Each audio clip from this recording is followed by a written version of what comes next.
Hi guys, welcome or welcome back. If you're new here, I'm Anna, clinical psychology doctoral candidate. On this channel, we talk about real-life applications to psychology, so hit like, subscribe if you haven't already.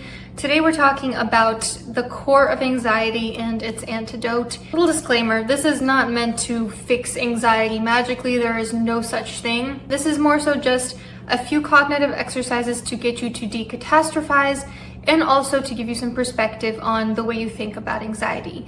And this is in no way meant to substitute therapy, so if you have an anxiety disorder or you just want to go to therapy, I highly recommend that you go. So let's get started. When we talk about anxiety, I feel like there are two different types.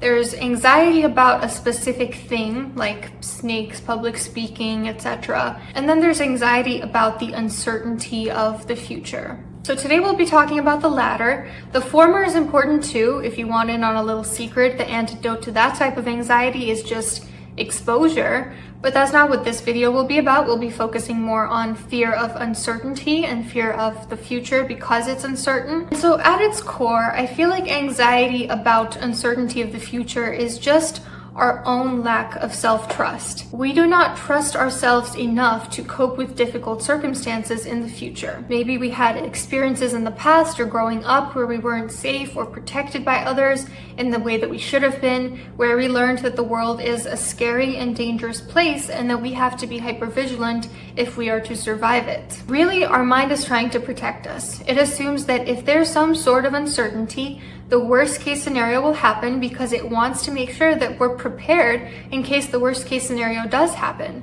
It's the same exact concept as behind nightmares. It's been theorized nightmares are meant to prepare us for difficult situations. But when it gets to a certain point, it ceases to be adaptive or protective. Our mind gets out of control and it starts to distress us rather than to protect us. So why should we not freak out about the future? First of all, it's not going to change what's going to happen. And secondly, if it does, it will make your fear come true. Most of us have heard of the placebo effect, but there's also the nocebo effect, which is the exact opposite. It's when you think a bad thing is going to happen, and so that bad thing does actually happen because the mind is a very powerful thing and it can elicit and change our circumstances. In a sense, it's a type of self-fulfilling prophecy.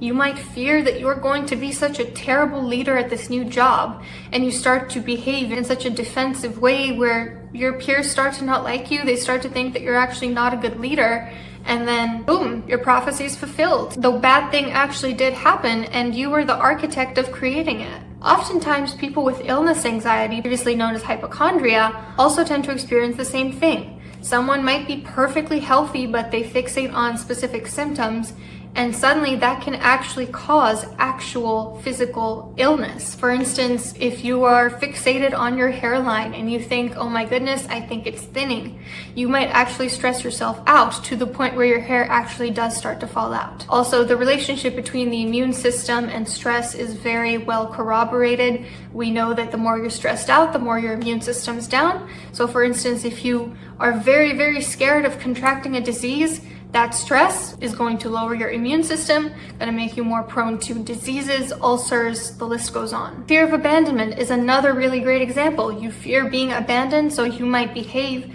in ways that cause you to actually be abandoned by the other person. We shouldn't freak out about the future because it probably won't change what's going to happen, and if it does, it's going to change it for the worst. But how do we stop freaking out about the future? First, I want you to figure out the worst case scenario of what you're scared of. Once you have that, once you have pinpointed the worst thing that could happen, the worst thing that you're scared of in this moment, imagine the best case scenario, and just bear with me. What's that best case scenario? And after you've done that, find the midpoint between the two.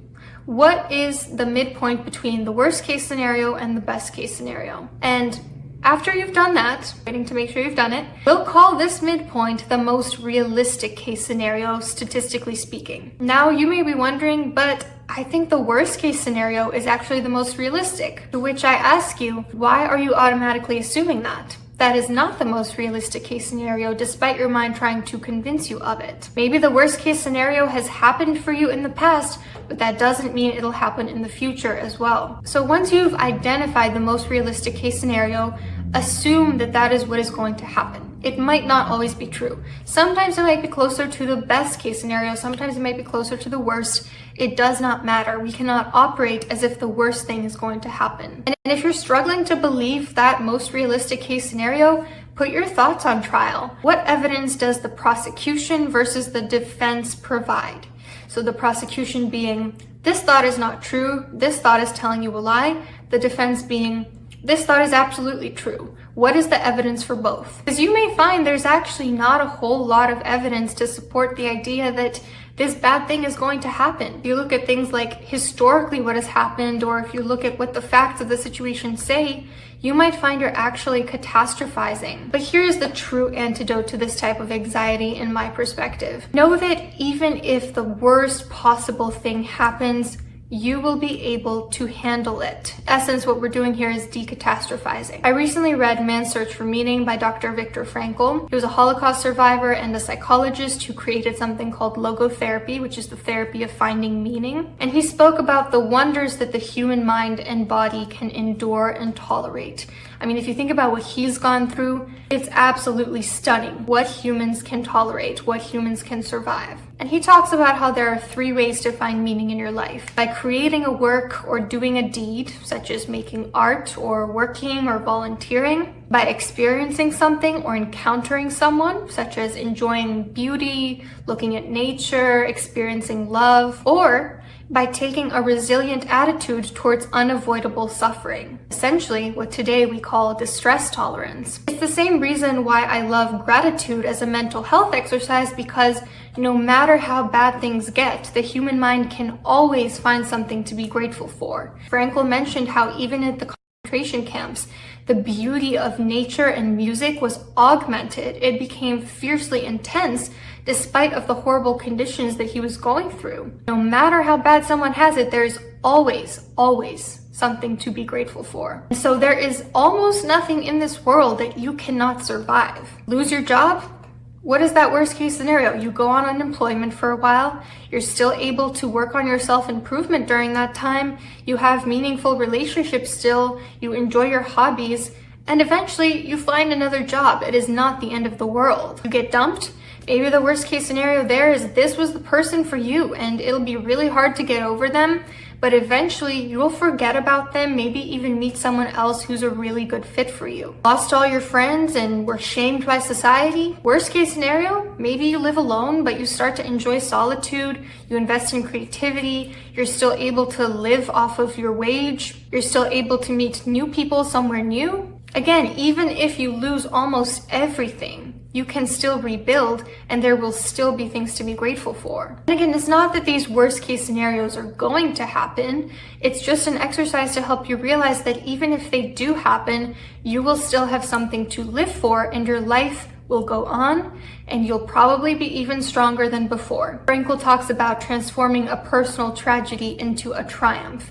He also talks about how there's one thing no one can take away from you, and that is your attitude towards your circumstances, what he calls inner or spiritual freedom. And so just to review what we talked about today, anxiety about the uncertainty of the future is caused by assuming the very worst will happen and feeling like you cannot handle it if it does happen. Cognitive challenging, such as putting your thoughts on trial, can help you realize that these are not true assumptions. Decatastrophizing, or realizing that your worst case scenario is not that bad, but it's probably not going to happen anyway, can also stop you from freaking out about this. There will always be something to be grateful for or to find meaning in. No matter what happens in the future, your attitude is the only thing that can never be taken away from you, and with a good attitude, you can survive almost anything. So I hope this video helped some. I know it's a pretty simple concept, but it has a couple techniques in there that I hope should help some of you struggling with anxiety. If this was helpful for you, please interact with the video. I would really appreciate it, and I'll see you next week.